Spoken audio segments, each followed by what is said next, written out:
அனைவருக்கும் வணக்கம். வாசிப்பவர் ஸ்ரீமதி செல்லம்மாள். எழுத்தாளர் திரு ஆனந்த் நீலகண்டன் அவர்களின் அசுர பேரரசன் ராவணன் தன் வரலாறு கூறும் அசுரன் வீழ்த்தப்பட்டவர்களின் வீர காவியம் நூல் வாசிக்கப் போகின்றோம். திரு ஆனந்த் நீலகண்டன் அவர்கள் கூறுகிறார்: அசுர பேரரசன் ராவணன் 6 வருடங்களாக என் கனவுகளில் என்னை துரத்திக் கொண்டிருந்தான். கேரள மாநிலத்திலுள்ள கொச்சி நகரின் புறநகர் பகுதியில் அமைந்த திரிபுனித்துரா எனும் பழமையான சிறிய கிராமத்தில் நான் பிறந்தேன். எர்ணாகுளத்திற்கு கிழக்கே வேம்பநாடு ஏரிக்கு குறுக்காக அமைந்த இக்கிராமம் கொச்சி ராஜவம்சம் கோலோச்சிய இடம் என்ற தனித்துவமான சிறப்பை பெற்றுள்ளது. ஆனாலும் இக்கிராமம் தனது நூற்றுக்கணக்கான கோவில்களாலும் இங்கு பிறந்த பல்வேறு கலைஞர்களாலும் தனது இசை பள்ளியாலும் பெருமை பெற்றுள்ளது. அக்கோவில்களில் இருந்து வந்த மிக மெல்லிய செண்டை ஒளியையும் இசை பள்ளியின் கரடுமுரடான சுவர்களை கடந்து காற்றில் மிதந்து வந்த புல்லாங்குழலின் இனிய இசையையும் கேட்டபடியே பல மாலை பொழுதுகளை நான் சிலவிட்டது என் நினைவில் உள்ளது. வளைகுடா பணமும் மிக வேகமாக விரிவடைந்து கொண்டிருக்கும் கொச்சி நகரமும் அந்த பழங்கால வசீகரத்தின் எச்ச சொச்சங்களை முற்றிலுமாக துடைத்தெறிந்து விட்டுள்ளன. இந்தியா நெடுகிலும் இருப்பதைப் போலவே இக்கிராமமும் வழக்கமான குறிப்பிடத்தக்க அம்சம் ஏதுமற்ற ஒரு புறநகர் நரக குழியாக மாறியுள்ளது. தேவைக்கு அதிகமாகவே கோவில்கள் இருந்த ஒரு கிராமத்தில் நான் வளர்ந்து வந்ததால் இராமாயண காவியம் எனக்கு பிரமிப்பூட்டியதில் வியப்பேதும் இல்லை. இதில் வேடிக்கையான விஷயம் என்னவென்றால், கதையின் வில்லனான ராவணனும் அவனது குடிமக்களான அசுரர்களும் தான் என்னை பெரிதும் கவர்ந்தனர். அவர்களது மாயாஜால உலகை பற்றி நான் வியந்தேன். அவர்கள் குறித்து நான் கொண்டிருந்த ஈர்ப்பு பல வருடங்களாக என்னுள் தொடர்ந்து உறங்கிக் கிடந்து வந்துள்ளது. எங்கள் குடும்ப உறுப்பினர்கள் ஒன்று கூடும் நேரங்களில் மட்டும் சமயப்பற்று கொண்ட எனது அத்தைமார்கள் மற்றும் சித்திமார்களுக்கு எரிச்சலும் கோபமும் ஏற்படுத்தும் விதத்தில் அது அவ்வப்போது தலை தூக்கும். வாழ்க்கை தன் போக்கில் சென்று கொண்டிருந்தது. நான் ஒரு பொறியியல் வல்லுநராக ஆனேன். பிறகு இந்தியன் ஆயில் கார்ப்பரேஷனில் வேலைக்கு சேர்ந்தேன். பெங்களூருக்கு குடிபெயர்ந்தேன். அபர்ணா என்ற அன்பான பெண்ணை திருமணம் செய்து கொண்டேன். என் மகள் அனன்யாவுக்கும் என் மகன் அபினவுக்கும் தந்தையானேன். ஆனால் இராமாயணத்தின் அந்த அசுர பேரரசன் என்னை தனியாக விடுவதாக இல்லை. 6 வருடங்களாக அவன் எனது கனவுகளில் என்னை துரத்தினான். என்னுடன் நடந்து வந்தான். கதையை தனது கண்ணோட்டத்திலிருந்து எழுதும்படி என்னை வற்புறுத்தினான். தனது கதையை தனது கண்ணோட்டத்திலிருந்து கூற விரும்பியவன் இவன் ஒருவன் மட்டுமல்ல. இராமாயணத்தில் இடம்பெற்ற சம்பந்தமற்ற மற்றும் மிகச்சிறிய கதாபாத்திரங்கள் கூட ஒவ்வொன்றாக தங்களது சொந்த கண்ணோட்டங்களில் தங்கள் கதைகளை கூற துவங்கின. ராவணனால் உத்வேகம் பெற்று அவனால் வழிநடத்தப்பட்டு இறுதியில் அவனால் வஞ்சிக்கப்பட்ட பொதுவான அசுரர்கள் பலரில் ஒருவனான பத்ரனிடமும் ஒரு குறிப்பிடத்தக்க கதை இருந்தது. இது அவனது அரசனான ராவணனிடமிருந்து வேறுபட்டிருந்தது. ராவணன் மற்றும் பத்ரனின் கண்ணோட்டங்களின்படி அமைந்துள்ள இவ்விரு கதைகளும் கடந்த 3000 ஆண்டுகளாக ஆசியா நெடுகிலும் ஆயிரக்கணக்கான விதங்களில் கூறப்பட்டு வந்துள்ள இராமாயணத்திலிருந்து முற்றிலும் வேறுபட்டுள்ளன. அப்படியென்றால் இக்கதை அசுராயணம் என்று அழைக்கப்பட வேண்டும். இது அசுரர்களின் கதை, வீழ்த்தப்பட்டவர்களின் கதை. 10 முகத்தோன். ராவணன் ஏன் 10 முகங்களை கொண்டவனாக சித்தரிக்கப்பட்டுள்ளான்? ராவணன் 10 முகங்களை கொண்ட ஒருவனாக நம் ஒவ்வொருவருக்கும் பரிச்சயமானவனாக இருந்தாலும் கூட அவன் ஏன் அவ்வாறு சித்தரிக்கப்பட்டுள்ளான் என்பது பரவலாக அறியப்படாத ஒரு விஷயமாக இருந்து வந்துள்ளது. பாரம்பரிய இந்திய தத்துவ ஞானமானது ஒருவர் தனது அடிப்படை உணர்ச்சிகளை கட்டுப்படுத்த வேண்டியதன் அவசியத்தை வலியுறுத்துகிறது. அதோடு அறிவு மட்டுமே ஒப்புயர்வற்றது என்றும் அது முழங்குகிறது. கோபம், கர்வம், பொறாமை, மகிழ்ச்சி, வருத்தம், பயம், சுயநலம், தணியாத விருப்பம், லட்சியம் ஆகிய 9 அடிப்படை உணர்ச்சிகளை வெறுத்து ஒதுக்குமாறு மகாபலி பேரரசன் ராவணனுக்கு போதிக்கிறான். அறிவு மட்டுமே வணக்கத்திற்கு உரியது என்றும் அவன் எடுத்துரைக்கிறான். மனிதன் தன் சுயத்திலிருந்து மீள்வதன் அவசியத்தை எப்போதுமே வலியுறுத்தி வந்துள்ள இந்திய ஆன்மீக ஞானிகள் ஆன்மா மேன்மையுறுவதற்கு இந்த 9 உணர்ச்சிகளும் தடையாக இருப்பதாக கருதினர். ஆனால் தான் இந்த 10 முகங்களை கொண்டிருப்பது தன்னை ஒரு முழுமையான மனிதனாக ஆக்குவதால் தான் அவை குறித்து பேருவகை கொள்வதாக மகாபலி அரசனுக்கு ராவணன் பதிலளிக்கிறான். ஒரு முழுமையான மனிதனின் உச்சக்கட்ட எடுத்துக்காட்டாக ராவணன் தன்னை பார்க்கிறான். தான் தெய்வாம்சம் பொருந்தியவன் என்பது போல அவன் வெளிவேஷம் போடவில்லை. சமூக மற்றும் சமய ரீதியான விதிமுறைகள் அவனை மட்டுப்படுத்தவில்லை. மனிதன் எவ்வாறு இருக்க வேண்டும் என்று இயற்கை விதித்திருந்ததோ அவன் அவ்வாறே இருந்தான். ராமனின் விஷயத்தில் செய்ய முடிந்ததைப் போல ராவணனின் விஷயத்தில் அவனது மற்ற 9 முகங்களையும் இந்த சமூகத்தால் ஒடுக்க முடியவில்லை. ராமன் தெய்வீக புருஷனாக பார்க்கப்படக்கூடும். ஆனால் ராவணன் பூரணத்துவம் பெற்ற ஒரு மனிதனாக திகழ்ந்தான். தனது தனியாத விருப்பங்களின் மீது எந்தவித கட்டுப்பாடும் இல்லாத, ஆனால் வாழ்க்கையை ஆற தழுவுவதற்கும் முழுமையாக ருசித்து பார்ப்பதற்கும் ஆர்வமாக இருந்த ஒரு மனிதனின் குறியீடாகவே நமது இதிகாசங்கள் ராவணனை 10 முகத்தோனாக சித்தரிக்கின்றன. கதையின் அத்தியாயங்கள் ஆரம்பிக்கின்றன. அத்தியாயம் 1. முடிவு. ராவணன். நாளைய தினம் எனது இறுதிச் சடங்கு நடைபெறப் போகிறது. ஒரு சுரிபிடித்த நாயைப் போல நான் புதைக்கப்படுவேனோ, அல்லது ஒரு பேரரசனுக்கு, அதாவது ஒரு முன்னாள் பேரரசனுக்கு உரிய இறுதிச் சடங்கு எனக்கு கிடைக்குமோ என்று எனக்கு தெரியவில்லை. ஆனால் அது பற்றி எனக்கு கவலை இல்லை. நரிகள் உரசி சென்ற சத்தம் எனக்கு கேட்கிறது. அவை எனது நண்பர்களையும் குடும்பத்தினரையும் உண்ணுவதில் மும்முரமாக இருக்கின்றன. என் பாதங்களின் மீது ஏதோ ஒன்று வேக வேகமாக ஏறிச் சென்றது. என்னது அது? என் தலையை உயர்த்தி பார்க்கும் அளவிற்கு இப்போது என்னிடம் வலிமை இல்லை. பெருச்சாளிகள், பெரிய கருமையான முடிகள் நிரம்பிய எலிகள், மூட மனிதர்கள் ஒருவரை ஒருவர் கொன்று குவித்த பிறகு போர்க்களங்களை இவை வெற்றி கொள்கின்றன. கடந்த 11 நாட்களாக கிடைத்து வந்திருந்த விருந்தைப் போலவே இன்றும் அவற்றிற்கு ஒரு நல்ல விருந்து காத்திருக்கின்றது. எதிரிகள் மற்றும் எங்களுடைய அழுகிக் கொண்டிருக்கும் சதை, சீழ், இரத்தம், சிறுநீர், மரணம் ஆகியவற்றின் துர்நாற்றம் குடலை புரட்டுவதாக இருக்கிறது. ஆனால் அது ஒரு பொருட்டல்ல. இப்போது எதுவுமே ஒரு பொருட்டல்ல. நான் விரைவில் மடிந்து விடுவேன். வலிதான் சித்திரவதைப்படுத்துவதாக உள்ளது. அவனது அம்பு எனது அடிவயிற்றை பதம் பார்த்து விட்டது. மரணத்தைக் கண்டு நான் பயப்படவில்லை. மரணம் குறித்து கொஞ்ச காலமாகவே நான் சிந்தித்து வந்துள்ளேன். கடந்த சில நாட்களில் ஆயிரக்கணக்கானவர்கள் கொல்லப்பட்டுள்ளனர். எனது சகோதரன் கடலின் ஆழத்தில் எங்கோ மடிந்து கிடக்கிறான். சுறாக்களுக்கு அவனது உடல் ஒரு நல்ல விருந்தாக ஆகியிருக்கும். இறந்து போன என் மகன் மேகநாதனின் உடலுக்கு நேற்றுதான் நான் தீ மூட்டினேன். அது நேற்றுதானா அல்லது அதற்கு முந்தைய நாளா?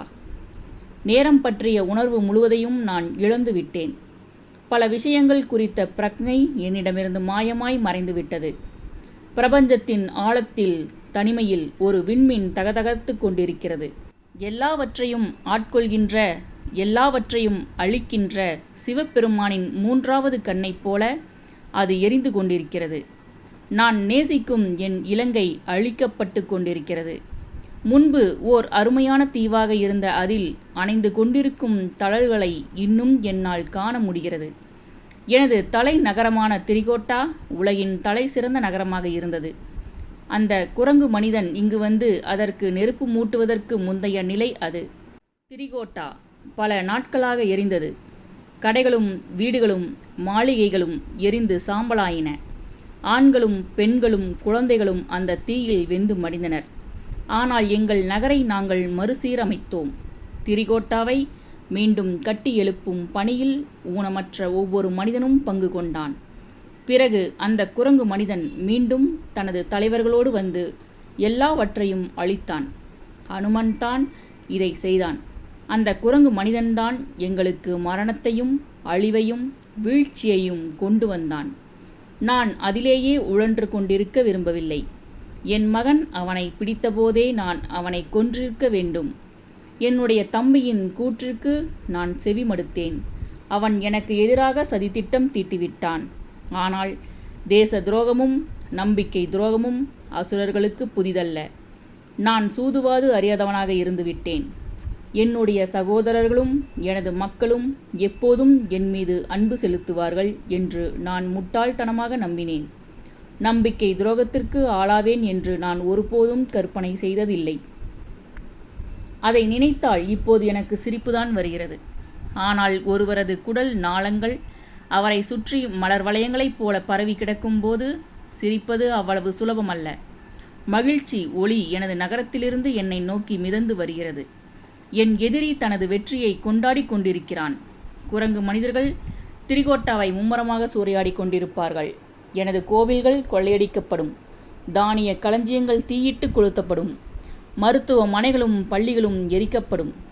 வெற்றி கொண்டாட்டங்கள் அப்படித்தான் இருக்கும்.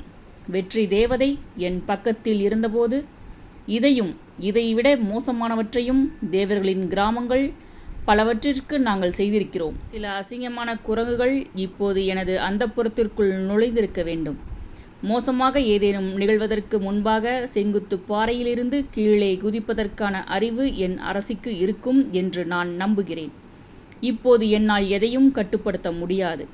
மரணத்தின் வெப்ப சுவாசத்தை என் முகத்தில் என்னால் உணர முடிகிறது. நரிகள் வந்துவிட்டன. என் உடலின் எந்த பாகத்தை அவை முதலில் உண்ணும்? எனது குடல் நாளங்களைத்தான் அவை முதலில் உட்கொள்ளும் என்று நினைக்கிறேன். ஏனெனில் அவற்றிலிருந்து இன்னும் இரத்தம் கசிந்து கொண்டிருக்கிறது. என் மார்பு கவசத்தின் ஒரு பகுதி ஒருவேளை ஒரு நரியின் தொண்டையில் மாட்டி அதற்கு மூச்சு திணறலை ஏற்படுத்திவிட்டால் அந்த எண்ணம் எனக்கு சிரிப்பு மூட்டுகிறது. ஒரு நரி எனது கன்னத்திற்குள் தன் பற்களை பதித்து அதிலிருந்து ஒரு சதை துண்டை கிழித்தெடுக்கிறது. அவ்வளவுதான். இந்த பந்தயத்திலும் நான் தோற்றுவிட்டேன். அவை எனது முகத்திலிருந்து துவக்கியுள்ளன. எலிகள் எனது கால் விரல்களை மென்று கொண்டிருக்கின்றன. ராவணனான நான் வெகு தூரம் வந்துவிட்டிருக்கிறேன். நரிகளுடனான இந்த யுத்தத்தை தவிர சண்டையிடுவதற்கு இப்போது எனக்கு எதுவும் இல்லை. நாளைக்கு தெருக்களின் வழியாக ஓர் ஊர்வலம் நடைபெறும். முன்பு நான் என் ராஜ ரதத்தில் வேகமாக வலம் வந்த அதே வீதிகளில் என்னுடைய தலையை ஒரு கம்பத்தில் உயர்த்தி கட்டி நாளைக்கு ஊர்வலமாக எடுத்து வருவார்கள்.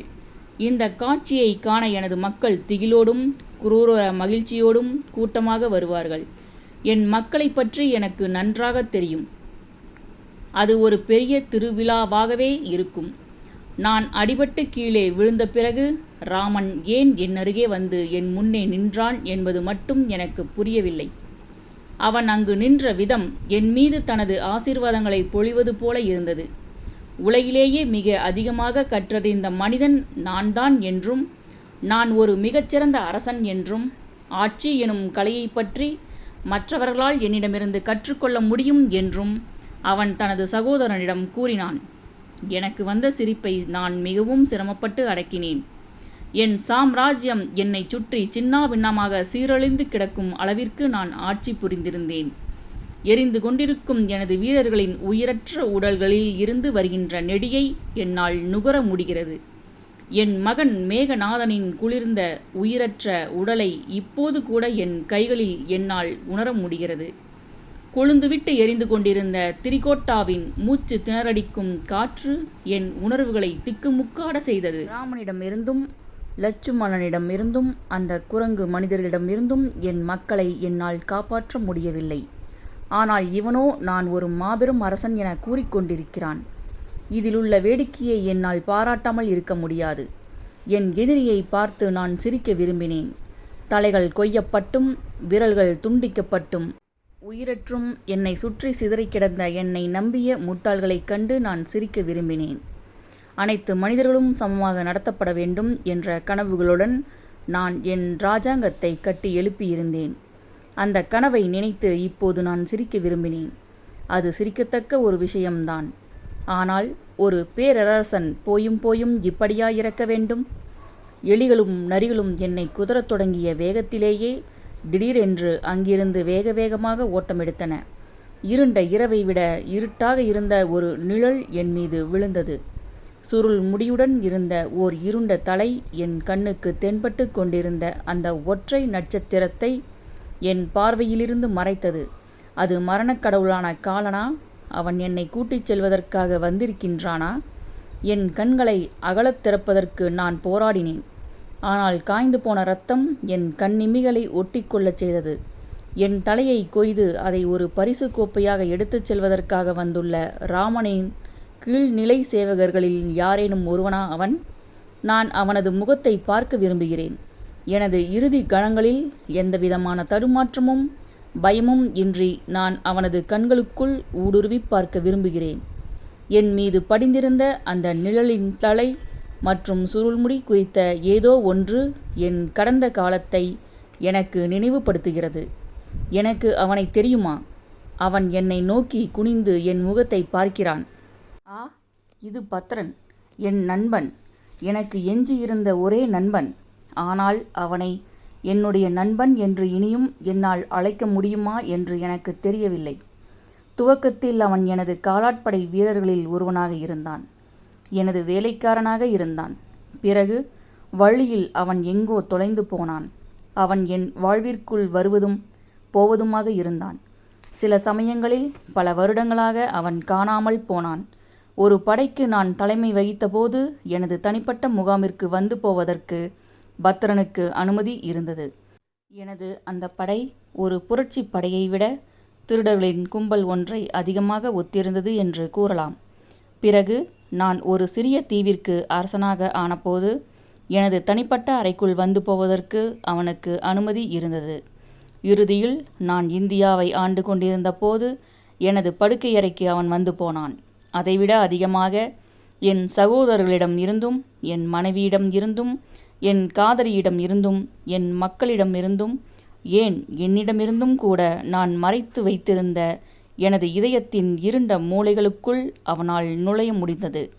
பத்ரன் இங்கு என்ன செய்து கொண்டிருக்கின்றான்? ஆனால் இது குறித்து நான் ஏன் ஆச்சரியப்படுகிறேன்? நிழல்களில் வளைய வருகின்ற இவனை போன்ற மக்களுக்கான இடம் இதுதானே. அவன் தேம்புவது என் காதுகளில் விழுகிறது. பத்ரன் உணர்ச்சி வசப்படுகிறானா? அவன் ஒருபோதும் கோபமாகவோ வருத்தமாகவோ அல்லது மகிழ்ச்சியாகவோ இருந்ததே இல்லை.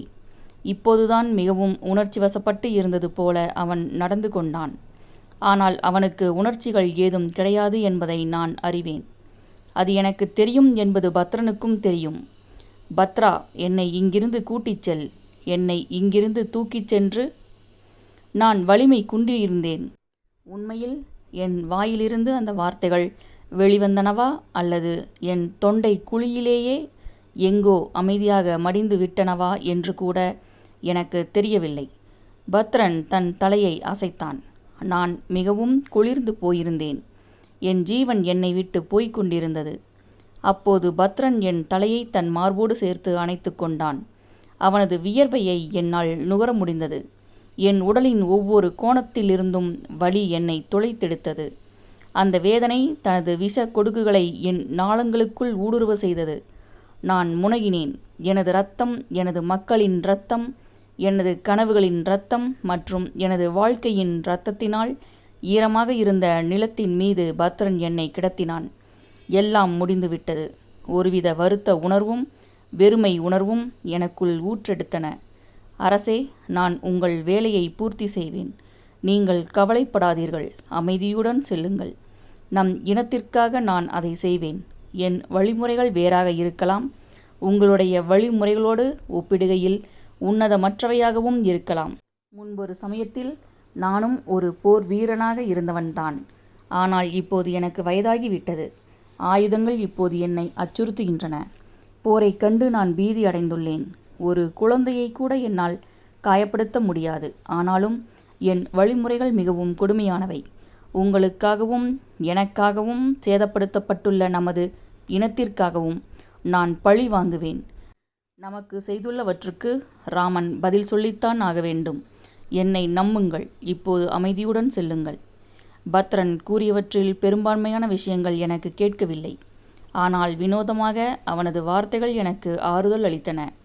துர்நாற்றம் வீசிக்கொண்டிருந்த அந்த அசுரனிடமிருந்து விலகி என் நினைவு என் குழந்தை பருவத்திற்கு சென்றது. 1000 காட்சிகள் என் மனதிற்குள் வேகமாக படையெடுத்தன. எனது ஆரம்பகால போராட்டங்கள், அன்பு மற்றும் கைவிடுதல் குறித்த ஏக்கங்கள், பிரிவு, சண்டைகள் மற்றும் யுத்தங்கள், இசை மற்றும் கலை, இவை அனைத்தும் எந்த குறிப்பிட்ட ஒழுங்கும் இன்றி என் மனத்தில் பளிச்சிட்டன. வாழ்க்கையைப் போலவே இவையும் எனக்கு அர்த்தமற்றவையாக இருந்தன. பத்ரன் என் பாதங்களை தொடுவதற்காக கீழே குனிந்ததையும் பிறகு அங்கிருந்து சென்றதையும் நான் உணர்ந்தேன். பத்ரா! என் குடல்களை மீண்டும் என் உடலுக்குள் எடுத்து போட்டு வெளியே தொங்கிக் கொண்டிருக்கும் எனது இடது கண்ணை மீண்டும் அதன் குழிக்குள் பொருத்தி எப்படியோ என் உடலுக்குள் மீண்டும் உயிரை கொண்டு வரக்கூடிய ஒரு மருத்துவரிடம் என்னை அழைத்து செல்வதற்காக அவன் திரும்பி வந்து என்னை கூட்டிச் செல்ல வேண்டும் என்று நான் விரும்பினேன். பல வருடங்களுக்கு முன்பு பேரரசர் மகாபலி செய்திருந்ததைப் போலவே நானும் சாயத்ரி காட்டிற்குள் தஞ்சம் புகுந்து ஒரு கொரில்லா யுத்தத்தை துவக்க விரும்பினேன். நான் என் வாழ்க்கையை மீண்டும் துவக்க விரும்பினேன். அதே தவறுகளை செய்யவும், அதே மக்களை நேசிக்கவும், அதே எதிரிகளுடன் சண்டையிடவும், அதே நண்பர்களை மீண்டும் நண்பர்களாக பெறவும், அதே மனைவியரை மணமுடிக்கவும், அதே மகன்களை பெற்றெடுக்கவும் நான் விரும்பினேன். அதே வாழ்க்கையை நான் மீண்டும் வாழ விரும்பினேன். சொர்க்கத்தில் ராமன் எனக்காக ஒதுக்கி வைத்துள்ள ஆசனத்தை நான் விரும்பவில்லை. இந்த அழகிய பூமியை மட்டுமே நான் விரும்பினேன். ஆனால் இப்படிப்பட்ட விஷயங்கள் எதுவும் நிகழப்போவதில்லை என்பதை நான் அறிந்தேன். எனக்கு இப்போது 60 வயதே ஒழிய 16 வயது அல்ல.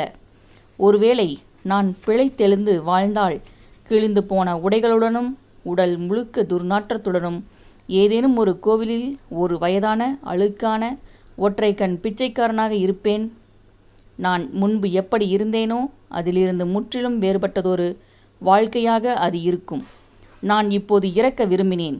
இது முடிவுற வேண்டும் என்று நான் விரும்பினேன். எரிந்து கொண்டிருக்கும் நகரங்கள் தம்மை தாமே சமாளித்து கொள்ளட்டும். அசுரர்கள் தங்களது சொந்த யுத்தங்களை பார்த்து கொள்ளட்டும். தேவர்களோடு சேர்ந்து வெறுக்கப்படட்டும். நான் எனது குழந்தை பருவத்திற்கு திரும்பிச் சென்று என் வாழ்க்கையை மீண்டும் துவக்குவது மட்டும்தான் எனது ஒரே விருப்பம். நான் முன்பு செய்த ஒவ்வொரு விஷயத்தையும் மீண்டும் செய்ய விரும்புகிறேன். கதையின் அத்தியாயம் 2. விதை. ராவணன் ஒரு மலையில் இருந்த ஒரு செங்குத்து பாறையின் மீது ஆபத்தான நிலையில் தொங்கிக் கொண்டிருந்த ஒரு சிறிய குடிலை சுற்றி பருவ காற்று வேகமாக சுழன்று சென்றது. உருமிக் கொண்டிருந்த அந்த காற்று இன்னொரு முறை சீறினால் அந்த குடில் கீழே பசியோடு காத்து கொண்டிருந்த கரிய நீரோடைகளுக்குள் சென்று விழுந்துவிடும். பிறகு நாங்கள் வெறும் சடலங்களாக கரை ஒதுங்கி இருப்போம். அது அப்படி முடிந்திருந்தால் சிறப்பாக இருந்திருக்கும். ஆனால் இது முடிவின் துவக்கம் மட்டுமே. வரலாற்றின் இலைகளில் இருந்து நான் வெறுமனே துடைத்தெறியப்பட்டு விடுவேனா? தோற்க வேண்டும் என்று எனக்கு விதிக்கப்பட்டிருந்ததா? அது அப்போது எனக்கு தெரியவில்லை. ஆனால் வேறொருவனின் தலைவிதியை நிறைவேற்றுவதற்காக நான் பிறந்திருந்தேன். வேறொருவன் கடவுளாக ஆவதற்கு இடமளிப்பதற்காக நான் பிறந்திருந்தேன். என்னுடன் பிறந்த 3 ஒரு சிடுசிடுப்பான தாயாருடனும் அந்த குடிலில் நெருக்கியடித்து படித்தபடி எனது மாற்றாந்தாய்க்கு பிறந்த எனது சகோதரனுடைய பிரகாசமாக ஒளிர்ந்து கொண்டிருந்த மாளிகையை நான் பார்த்தேன். அது ஓரளவிற்கு அருகே இருந்தாலும் முற்றிலும் வேறோர் உலகமாக இருந்தது. எனது இளைய சகோதரர்கள் எனது விரல்களை பிடித்து தொங்கிக் கொண்டிருக்க, கரிய நிறம் கொண்ட எனது ஏழை தாயாரின் சால்வைக்கு பின்னால் ஒளிந்தபடி நான் ஒருமுறை அங்கு சென்றிருந்தேன். எனது சகோதரி ஓர் அழுக்கான பழைய துணியைப் போல களைப்போடும் பசியோடும் எனது தாயாரின் தோள்களில் துவண்டு கிடந்தாள். நாங்கள் பரம ஏழைகளாக இருந்தோம். ஏழ்மையும் பசியும் அவமானமும் மட்டுமே எங்களிடம் அபரிமிதமாக இருந்தன. வேறு வழியின்றி ஒரு கடைசி முயற்சியாக தனது சக்களத்தியின் மகனான குபேரனிடம் யாசிப்பதற்காக என் தாயார் எங்கள் அனைவரையும் இழுத்துச் சென்றார். குபேரன் அனைத்து செல்வங்களின் அரசன், உலகிலேயே மிக பெரிய பணக்காரன். அந்த மாளிகையின் மினுமினுப்பிலும் குமட்டலை ஏற்படுத்திய அபரிமிதத்தின் வாசனையிலும் குளித்தவாறே நாங்கள் ஒரு யாசக கலையத்துடன் அங்கு நின்றோம். ஒரு சில தங்க நாணயங்கள் எங்களுக்கு யாசகமாக கிடைத்தன. கூடவே எனது மாற்றாந்தாயின் மகனின் மனைவியரின் ஏளன பார்வைகளும் எங்களுக்கு கிடைத்தன. எங்கள் தேவைகள் வெகு குறைவாகவே இருந்தன. எங்கள் மீது விரயம் செய்ய முடியாத அளவிற்கு குபேரனின் நேரம் மிகவும் விலை மதிக்க முடியாத ஒன்றாக இருந்தது. அவன் லேசாக கையசைத்ததும் ஒரு சில நாணயங்கள் கொண்டு வரப்பட்டு எங்களிடம் தூக்கி எறியப்படும். அதன் பிறகு அவன் எங்களை பற்றி ஒருபோதும் நினைக்கவில்லை. ஆனால் அவன் எங்களை பற்றி நினைப்பதற்கும் ஒரு நாள் வந்தது. அன்று நாங்கள் உயிரோடு இருந்ததை மரியாதையின்றியும் சத்தமாகவும் அவனுக்கு நான் எடுத்துரைத்தேன். ஆனால் இது நெடுங்காலம் கழித்து நடந்த விஷயம். அப்போது நாங்கள் பிச்சைக்காரர்களாக இருக்கவில்லை. பண ஆசையும் பேராசையும் நிரம்பி வழிந்த அந்த ஆணவத்தனமான செழிப்பான மாளிகையில் நான் எனது மிகப்பெரிய சொத்தை கைவசப்படுத்தினேன். என்னுள் கொழுந்துவிட்டு எரிந்து கொண்டிருந்த லட்சியம்தான் அந்த சொத்து. அந்த மாளிகை என்னுள் பற்ற வைத்திருந்த லட்சிய ஜுவாலைகளை பசியேனும் நெருப்பு ஒருபோதும் தணிக்காமல் பார்த்து கொண்டது. அவனுக்கு சொந்தமாக இருந்த உலகமும் அதற்கு அப்பாலும் ஒரு நாள் என்னுடையவையாக ஆகும் என்பதை நான் அறிந்தேன். அன்று அவை முழுக்க முழுக்க என்னுடையவையாக மட்டுமே இருக்கும். இன்றைய நாள் எனது தாயாருடன் நான் இருக்கப் போகின்ற கடைசி நாளாக இருக்கக்கூடும். நாளைய தினம் இந்த பேய் மழையில் எங்களது சிறிய குடில் தப்பி பிழைத்தால் நாங்கள் எங்கள் பயணத்தை துவக்குவோம். வெற்றி கொள்ளப்பட வேண்டிய ஓர் உலகம் இருக்கிறது என்று நான் நம்புகிறேன். ஒரு சிறப்பான உலகம் எங்கள் வருகைக்காக காத்து கொண்டிருக்கிறது. எனக்கோ என் சகோதரர்களுக்கோ சொல்லிக் கொள்ளும்படியாக எந்த கல்வி அறிவும் ஒருபோதும் இருந்ததில்லை. எங்களுக்கு இலவசமாக கற்றுக் கொடுப்பதற்கு எந்த பிராமணனும் தயாராக இருக்கவில்லை. அவர்களுக்காக வேலைகள் செய்வதற்கு நாங்கள் தயாராக இருந்த போதிலும் கூட நாங்கள் காட்டுத்தனமாகவும் கருப்பாகவும் குறும்புத்தனம் கொண்டவர்களாகவும் இருந்தோம். நாங்கள் கலப்பு இன பெற்றோர்களுக்கு பிறந்தவர்கள் என்பதை நாங்கள் தெரிந்து கொண்டிருந்தோம். எங்கள் தந்தை ஒரு பிரபலமான மகரிஷி. ஆனால் அவரால் எங்களுக்கு எள்ளளவு கூட பயனிருக்கவில்லை. தனது சந்ததியினரை பற்றி அக்கறை கொள்வதற்கு நேரமின்றி அவர் தனது சொந்த கற்றல் உலகிற்குள் மூழ்கி கிடந்தார். அவர் ஒரு பிராமணர். எங்கள் தாயாரோ யாருக்கும் தெரியாத ஓர் அசுர சாதியை சேர்ந்தவர். என் தந்தை தனது இந்த உறவை ஒரு திறந்த இரகசியமாக வைத்திருந்தார். உலகின் அனைத்து அறிவும் எந்த வேதங்களில் அடங்கியிருந்ததாக பிராமணர்கள் முழக்கமிட்டனரோ அந்த சமஸ்கிருத வேதங்கள் போதுமான அளவிற்கு அவருக்கு தெரிந்திருந்தது. உண்மையில் என் தந்தை ஒரு மோசமான மனிதர் அல்ல. அவர் தனது சாதியை சேர்ந்த வேறு எந்த ஓர் உறுப்பினரைப் போலவே புகழ்மிக்க தன்னல மனப்பான்மை கொண்டவராக இருந்தார். அவர் எங்கள் வீட்டில் இருப்பதே எங்களுக்கு கிடைத்த பொருத்தமான வெகுமதி என்று அவர் கருதினார். மனிதர்கள் உயிர் வாழ்வதற்கு உணவும் அவசியம் என்பதை அவர் சௌகரியமாக மறந்துவிட்டார். அவரது போதனைகளில் நாங்கள் ஆர்வம் காட்டாததால் அவர் எங்களுக்கு அரக்கர்களின் பெயர்களை சூட்டினார். பல சமயங்களில் நாங்கள் அவரை கேலி செய்தோம். அவரும் அவரது நண்பர்களும் வேதங்களை ஓதியபோது நான் அடிக்கடி அவரது நம்பிக்கைகளை பற்றி துணிச்சலாக கேள்வி கேட்டேன். எங்களுடைய மண் முற்றத்தில் நானும் கும்பகர்ணனும் சூர்பனகையும் அவரைப் போலவே வேதங்களை ஓதுவது போல பாவனை செய்தோம். என்னுடைய கடைசி தம்பி விபீஷணன் மட்டுமே என் தந்தை வேதங்கள் ஓதியதை ஆச்சரியத்துடன் பார்த்தான். அவன் அந்த பிராமணர்கள் பிதற்றிக் கொண்டிருந்ததை மெய்மறந்து கவனமாக கேட்டுக்கொண்டிருந்தபோது அவனது கண்கள் அவர்கள் மீது நிலை கொண்டன. இது எனது தந்தை தனது பணம் முழுவதையும் எனது மாற்றாந்தாயின் மகனான குபேரனுக்கு கொடுத்த பிறகு நிகழ்ந்த விஷயம். எங்களுக்கென்று எதுவும் இருக்கவில்லை. நாங்கள் மிகவும் கடினமான சூழ்நிலையில் வளர்ந்து வந்தோம். மெல்ல மெல்ல பரவி இறுதியில் தனது கரிய விரல்களை ஒருவரது ஆன்மாவின் மீது படரச் செய்கின்ற ஒரு தொடர்ச்சியான உணர்ச்சியற்று போக செய்கின்ற வேதனை அது. ஆனாலும் நாங்கள் எப்போதும் நெறி சார்ந்தே வாழ்ந்து வந்தோம். கற்றவர்களும் சிறப்புரிமை பெற்றவர்களும் எந்த விஷயங்கள் சரி என்று கருதினரோ அவற்றிலிருந்து எங்களது நீதி உணர்வு மாறுபட்டு இருந்தது. எங்கள் நெறிமுறைகளை நாங்களே தீர்மானித்தோம். எங்கள் உரிமைகளை எங்கள் சொந்த வழியில் நாங்களே வரையறை செய்து கொண்டோம். ஒருவரது தேவைக்கு பொருத்தமாக இருக்கும் விதத்தில் உண்மையை வளைக்க முடியும் என்பதை நாங்கள் கற்றுக்கொண்டோம். எங்களது தர்மம் எளிய விஷயங்களை அடிப்படையாக கொண்டு அமைந்திருந்தது. ஒரு மனிதன் தனது சொல்லுக்கு உண்மையாக இருக்க வேண்டும். அவன் தனது இதயத்திலிருந்து பேச வேண்டும். தான் தவறு என்று கருதும் எந்த ஒரு விஷயத்தையும் அவன் செய்யக்கூடாது. தான் தோற்கப் போவது உறுதி என்ற நிலையிலும் கூட அடுத்தவரை ஏமாற்றக்கூடாது. பெண்கள் மதிக்கப்பட வேண்டும். யாரையும் ஏளனம் செய்யக்கூடாது. நியாயமின்மை இருந்தால் எந்த விலை கொடுத்தாவது அதை நாங்கள் எதிர்த்தாக வேண்டும்.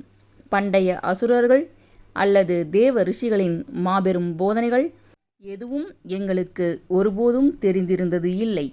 நாங்கள் எந்த பாரம்பரியத்தையும் பின்பற்றவில்லை. அடுத்த நாள் நாங்கள் இந்த தீவை விட்டு போக இருந்தோம். மேற்கில் பல மாபெரும் நாடுகள் இருந்ததாக நான் கேள்விப்பட்டிருந்தேன். இந்தியா நெடுகிலும் நான் பயணிப்பேன். இமயத்தின் பனிபடர்ந்த மலைகளின் மீது நான் ஏற விரும்பினேன். பருவமழையின் காரணமாக காட்டாற்று வெள்ளமாய் சீறிப்பாயும் கங்கையின் பயங்கரமான ஓட்டத்திற்கு எதிராக நான் நீந்திச் செல்ல விரும்பினேன்.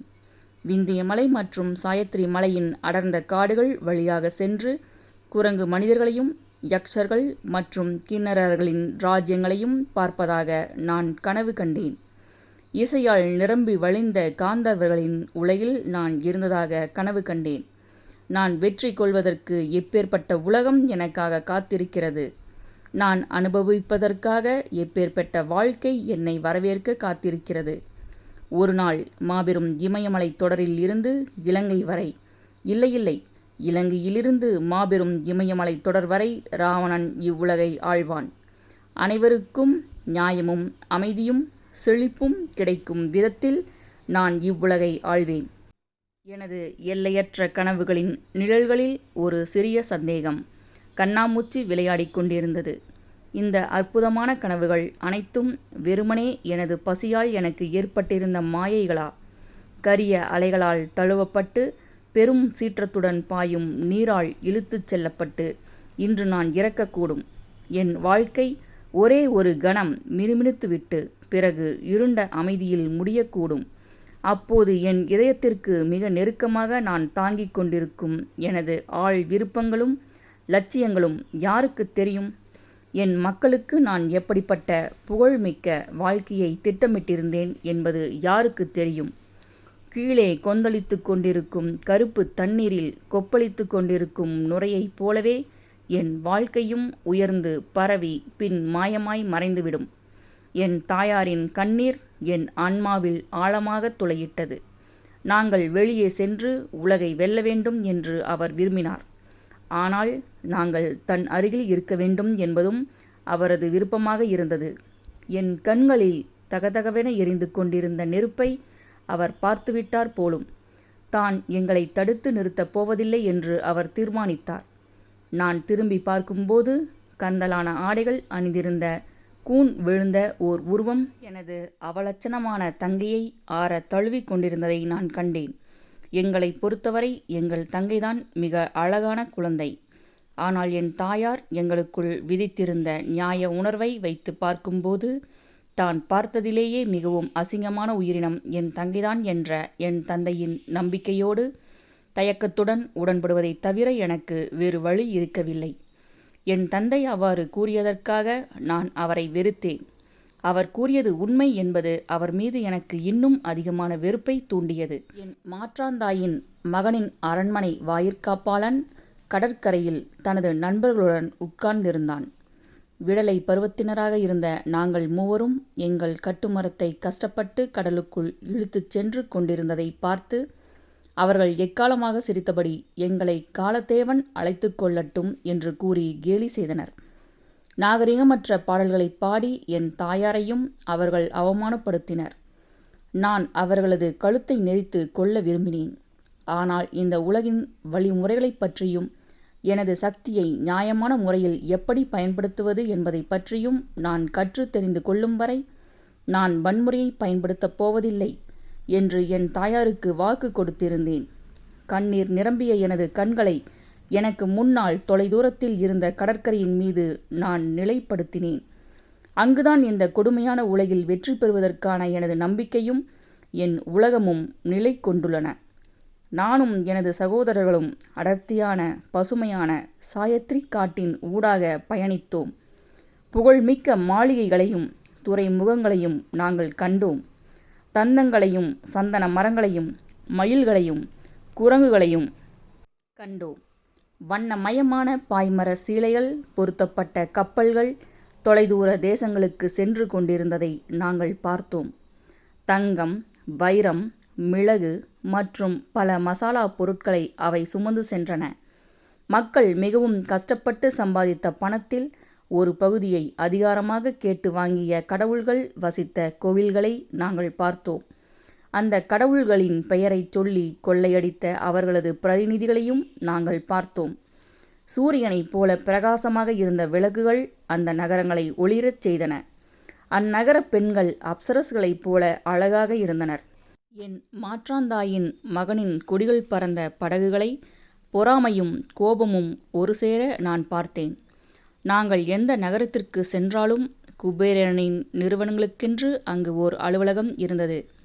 இலங்கையில் இருந்த தனது அரண்மனையில் இருந்தபடியே மிகவும் கட்டுப்பாடான ஒரு வியாபார சாம்ராஜ்யத்தை அவன் நடத்தி வந்தான். அவனது வியாபார கூட்டாளிகளுக்கும் வர்த்தக அமைப்புகளுக்கும் அவனது தூதுவர்கள் குதிரைகளில் செய்திகளை சுமந்து சென்றனர். குபேரனுக்கு சொந்தமாக 130க்கும் அதிகமான கப்பல்கள் இருந்தன. அவை கிரேக்க நாட்டிற்கும் எகிப்திற்கும் சீனாவிற்கும் பயணித்தன. நாங்கள் குபேரனின் சகோதரர்கள் என்று நாங்கள் எங்களை அறிமுகப்படுத்தியிருந்தால் அவனது எண்ணற்ற அமைப்புகளில் இருந்த எந்த ஓர் இளநிலை மேலாளரும் தங்கத்தால் இழைக்கப்பட்டிருந்த தங்களது அலுவலகங்களுக்கு எங்களை வரவேற்றிருப்பார் என்று நான் உறுதியாக நம்பினேன். ஆனால் அவ்வாறு எங்களை நான் அறிமுகப்படுத்திக் கொள்ள விரும்பவில்லை. குபேரனின் அலுவலகங்களில் ஏதேனும் ஒன்றில் ஒரு கணக்கராக ஒரு சௌகரியமான வாழ்க்கையை சுலபமாக என்னால் வாழ்ந்திருக்க முடியும். என் குடும்பத்தினருக்கு ஒரு வேளை உணவாவது கிடைப்பதற்கு அது வழிவகை செய்திருக்கும். ஆனால் ஒரு சில தங்க நாணயங்களை வீசி எறிந்துவிட்டு எங்களை தனது அரண்மனையில் இருந்து துரத்தி அடித்தபோது என் மாற்றாந்தாயின் மகனின் கண்களில் தென்பட்ட சலிப்பான பார்வையை எப்படி என்னால் மறக்க முடியும்? அவனது வியாபார சாம்ராஜ்யத்தில் ஒரு கீழ்நிலை வேலையை செய்து என்னை நானே சிறுமைப்படுத்திக் கொள்வதற்கு பதிலாக பசியால் இறப்பதே மேல். இது ஒரு டாம்பிகமான கர்வமாக இருக்கக்கூடும். உலகத்தாரோடு ஒத்திசைவாக செல்வதற்கு நீங்கள் யதார்த்தமானவராக இருக்க வேண்டும் என்றும் உங்களுடைய ஈன வாழ்க்கை வழங்குகின்றவற்றை கொண்டு நீங்கள் திருப்திப்பட்டு கொள்ள வேண்டும் என்றும் உலக அறிவு பெற்ற பல நபர்கள் கூறியுள்ளனர். ஆனால் நான் பெரும் கனவுகளை காண்பவன். நான் வெறுமனே இந்த உலகத்தில் மற்றவர்களோடு ஒத்திசைவாக இருப்பதை விரும்பவில்லை. மாறாக நான் இந்த உலகத்தை எனக்கு சொந்தமாக்கிக் கொள்ளவே விரும்பினேன். எங்கள் மக்கள் ஏன் கோழைகளாகவும் பணிந்து போகும் இயல்பை கொண்டவர்களாகவும் இருந்தனர்? இது குறித்து எப்போதுமே நான் வியந்து வந்திருந்தேன். ஒரு சிலர் மட்டுமே அதிகாரத்தையும் செல்வத்தையும் கட்டுப்படுத்தி கொண்டிருக்க, மற்றவர்கள் அனைவரும் அந்த ஒரு சிலருக்கு அடிபணிந்து நடப்பதற்கான காரணம் என்ன? இச்சிறிய சுயநலவாத கும்பல் தங்களையும் தங்களது குழந்தைகளையும் அடக்கி ஆள்வதற்கு உதவும் வகையில் அவர்கள் ஏன் தங்கள் வாழ்க்கையை கூட தியாகம் செய்தனர்? பயம்தான் அதற்கு காரணமா? எனக்கு தெரியாது. ஆனால் நான் எங்கு நோக்கினாலும் அங்கே அடக்குமுறையை மட்டுமே பார்த்தேன். பணம், சாதி, சடங்குகள், சம்பிரதாயங்கள், நம்பிக்கைகள், மூட நம்பிக்கைகள் ஆகிய அனைத்தும் சேர்ந்து பணிவன்பு கொண்ட பெரும்பான்மை மக்களை காலில் போட்டு மிதிக்கின்றன. வாழ்வதற்கான நியாயமான ஒரு வாழ்க்கை ஏன் இருக்க முடியாது? ஏன் என்ற கேள்வியை நான் கேட்க துவங்கியதும் இருமாப்பு தலையன் என்ற பட்டப்பெயர் எனக்கு கிடைத்தது. தீய ஆவிகள் என்னை ஆட்கொண்டிருந்ததாகவும் நான் ஒரு இராட்சசன் என்றும் நான் ஒரு அரக்கன் என்றும் கூறி என் தந்தையின் பிராமண நண்பர்கள் என்னை எங்கள் கிராமத்திலிருந்து துரத்துவதற்கு ஒரு முறை முயற்சித்தனர்.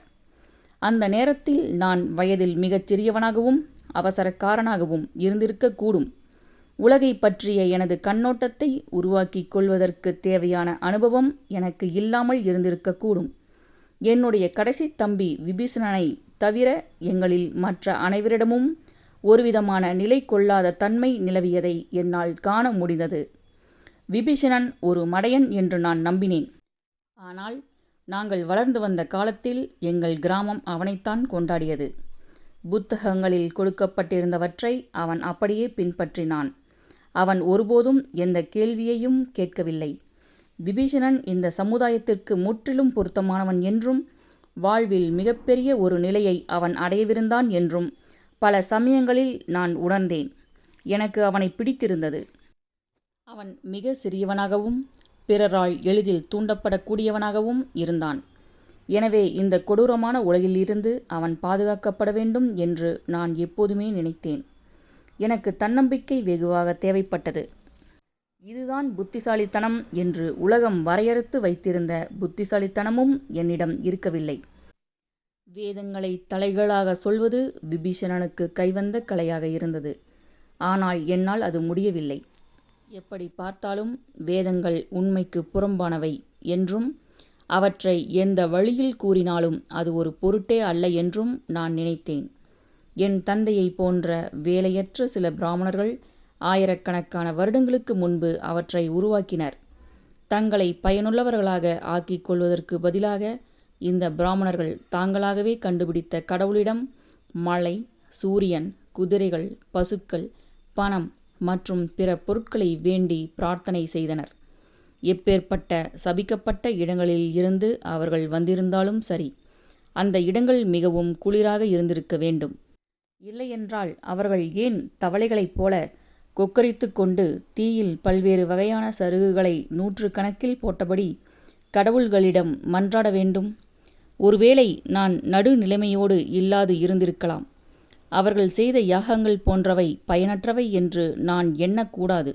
உண்மையில் அந்த யாகங்கள் பணத்தை குவிப்பதற்கும் பௌதீக சொத்துக்களை சம்பாதிப்பதற்குமான ஒரு கச்சிதமான கருவியாக விளங்கின. இந்த பிராமணர்கள் மூடர்கள் அல்ல.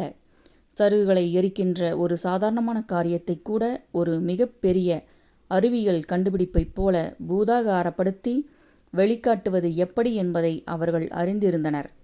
உலகை கட்டுப்படுத்திய ஆற்றல்களை தாங்கள் கட்டுப்படுத்தியதாக அவர்கள் முழங்கினர். இதில் வேடிக்கை என்னவென்றால், பயனுள்ள ஏதோ ஒன்றை செய்து கொண்டிருந்த தச்சர்கள், கொத்தனார்கள், விவசாயிகள் போன்ற பெரும்பான்மை மக்கள் கடும் வெயிலில் தங்கள் முகங்களில் இருந்து வியர்வை வழிந்து கொண்டிருக்க, கொழுந்துவிட்டு எரியும் நெருப்பின் முன்னால் அமர்ந்து கொண்டு எதையோ உளறிக்கொண்டு தவளைகளைப் போல கொக்கரித்து கொண்டிருந்த இந்த கோமாளிகளுக்கு கீழான நிலையை அடைந்து விட்டிருந்தனர். இப்புவியில் உள்ள ஒவ்வொரு விஷயத்திற்கும் ஒரு யாகமோ அல்லது ஒரு பூசையோ இருந்தது. உங்களுக்கு தொழுநோயோ அல்லது சளி காய்ச்சலோ இருந்தால் அது குணமாவதற்காக நீங்கள் ஒரு பிரத்யேக பூஜை செய்யக்கூடிய ஒரு கடவுள் இருந்தார். பூஜையின் மூலம் நீங்கள் அவரை மகிழ்விக்க வேண்டும்.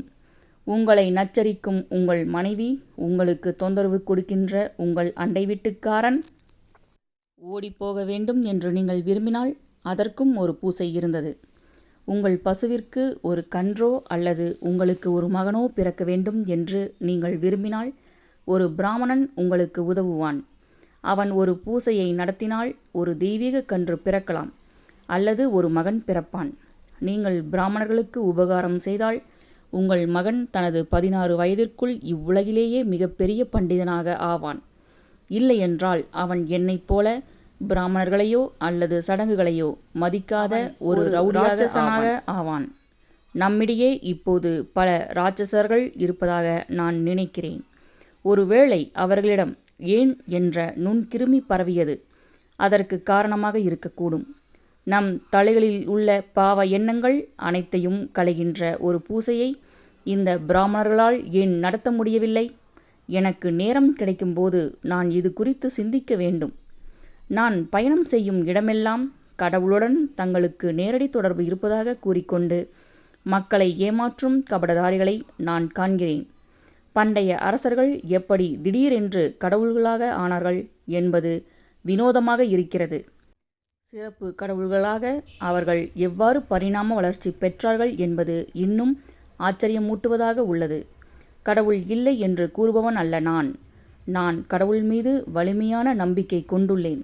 எனது பௌதீக முன்னேற்றத்திற்காகவும் ஆன்மீக முன்னேற்றத்திற்காகவும் பிரார்த்தனை செய்ய நான் எப்போதுமே தயாராக இருக்கிறேன். ஆனால் என்னை பொறுத்தவரை கடவுள் என்பவர் மிக தனிப்பட்ட ஒரு விஷயம். பிரார்த்தனையானது என் இதயத்திற்குள் அமைதியாக நடத்தப்பட வேண்டிய ஒன்று. இப்பகுதி இத்துடன் நிறைவடைகிறது. கதையின் அடுத்த அத்தியாயம் 3 சிறைப்பிடிக்கப்பட்டவர்கள். செல்லம்மாள் தொடர்வாள். கதையின் அத்தியாயங்களை தொடர்ந்து கேட்க ஸ்ரீமதி செல்லம்மாள் வலையொலி அலைவரிசையை பதிவு செய்யுங்கள். நன்றி, வணக்கம்.